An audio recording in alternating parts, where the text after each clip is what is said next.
Pendant que monsieur en haut travaille sur ses dossiers, madame en bas s'affaire en cuisine.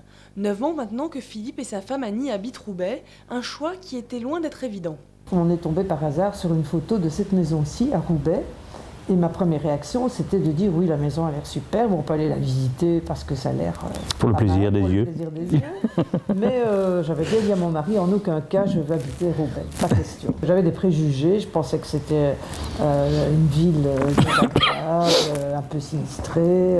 Mais voilà, le couple a craqué pour cette maison des années 30, style art déco, 600 mètres carrés pour leur plus grand bonheur, une folie raisonnable tout de même, 600 000 €, 3 fois moins cher que le prix du marché à Lille. Voilà. Et donc ici on est au salon, vous voyez c'est une pièce très très lumineuse parce que les fenêtres sont assez hautes. De l'autre côté on a ce qu'on appelle notre pièce à musique puisqu'on est musicien et qu'on donne de temps en temps ici des petits concerts privés avec notre association.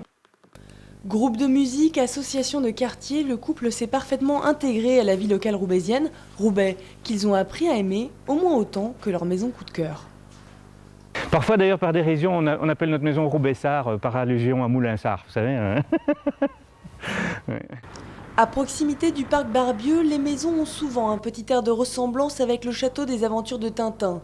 Jardin soigné, vaste demeure, un voisinage bourgeois qui tranche avec l'image de Roubaix, une des villes les plus pauvres de France. 200 foyers payent l'ISF, l'impôt sur les grandes fortunes, des familles qui cohabitent avec l'autre Roubaix, ses quartiers populaires et ses 23% de chômage.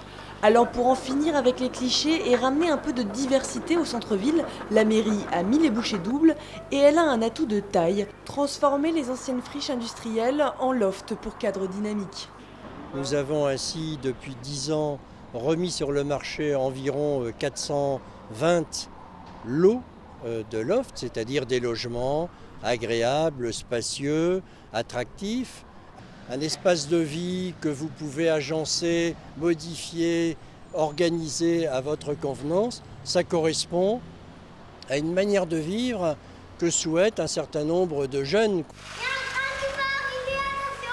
Gustave, son train, ses petites voitures et un terrain de jeu de 160 mètres carrés, sans mur ni limite à son imagination.